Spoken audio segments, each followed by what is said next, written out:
今日嚟到銅鑼灣食半自助午餐，出面個沙律吧竟然有煙三文魚同甜品任你拎，98蚊仲包埋餐湯同飲品，水準到底係點？即刻開餐話你知。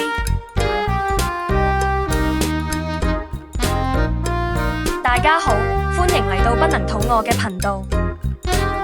今日同大家去試 The Grill Room 銅鑼灣嘅分店。裝修用高級酒店西餐廳風格，環境開揚，台同台嘅分隔都有適當嘅距離，坐得好舒服。呢度嘅半自助午餐98蚊，除咗前菜同甜品區係任拎任食，仲包埋一份餐湯同一杯飲品。至於主菜方面，你可以根據自己胃口自由加配。價錢由58蚊到208不等。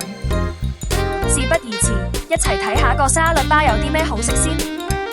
影片係全自費製作，希望觀眾你可以訂閱支持啦。第一樣要強力推薦俾大家，絕對唔可以錯過嘅就係呢款拍馬火腿蜜瓜沙律。佢呢度啲火腿真係幾高質，鹹香得嚟又夠軟熟。最好味係個蜜瓜，夠晒甜，水分又足，同火腿一齊食真係神級配搭。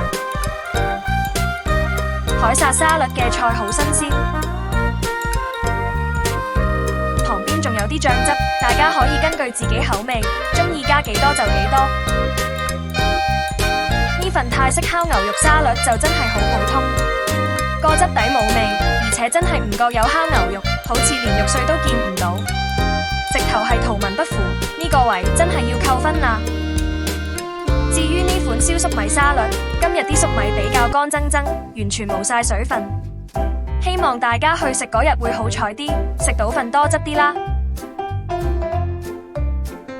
跟住要介紹嘅係呢款煙三文魚多士，我個人覺得水準幾驚喜。個醬汁做得好出色，帶有非常濃郁嘅三文魚鮮味，配埋煙三文魚粒一齊食，成個口感即刻豐富晒，每一啖都好滿足。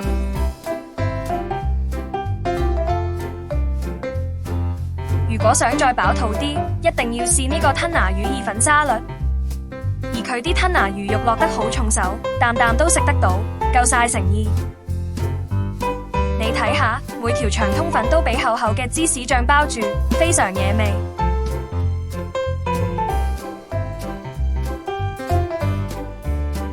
呢度啲炸嘢食落就正常發揮，大家留肚食其他嘢仲好，呢度就唔特別介紹啦。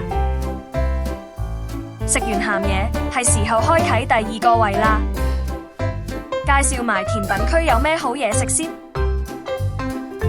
甜品方面今日有兩款，第一款係呢個抹茶卷蛋糕。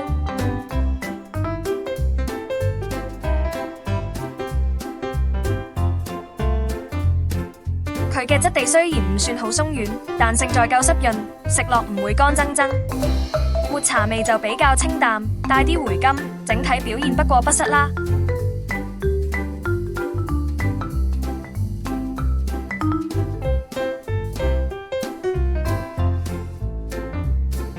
至於第二樣甜品，就係呢個吉士醬麵包布丁，我真係極力推介，水準高到令我好驚喜。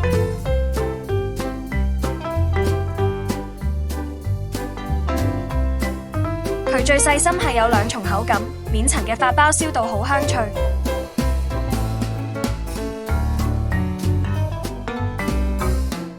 底層就非常有心思咁用咗白麵包，吸晒啲香甜蛋漿，質地好似棉花咁柔軟。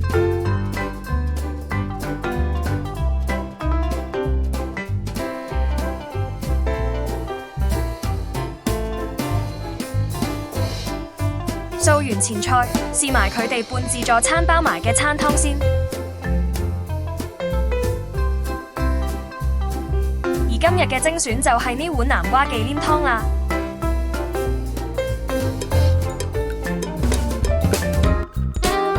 飲落去嗰陣夠晒熱辣辣，可以平衡翻頭先沙律吧嗰啲冷盤。呢碗湯做得唔錯，入口質地好綿密紮實，唔會水汪汪。仲飲到好清甜嘅南瓜味添。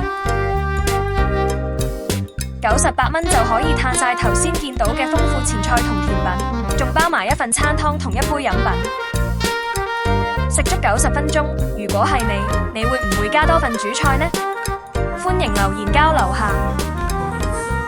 主菜方面有10款選擇，我今日就揀咗呢份牛面肉蘑菇意大利飯，一齊睇下質素點。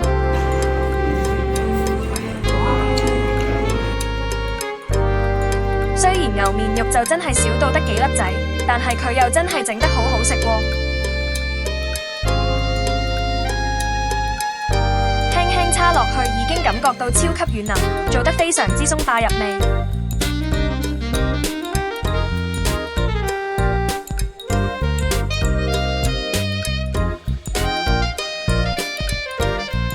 如果牛面肉份量多啲就完美啦。個飯嘅質地濃而不膩，粒粒米都掛晒汁，每一啖都有濃縮咗嘅蘑菇香，超滿足。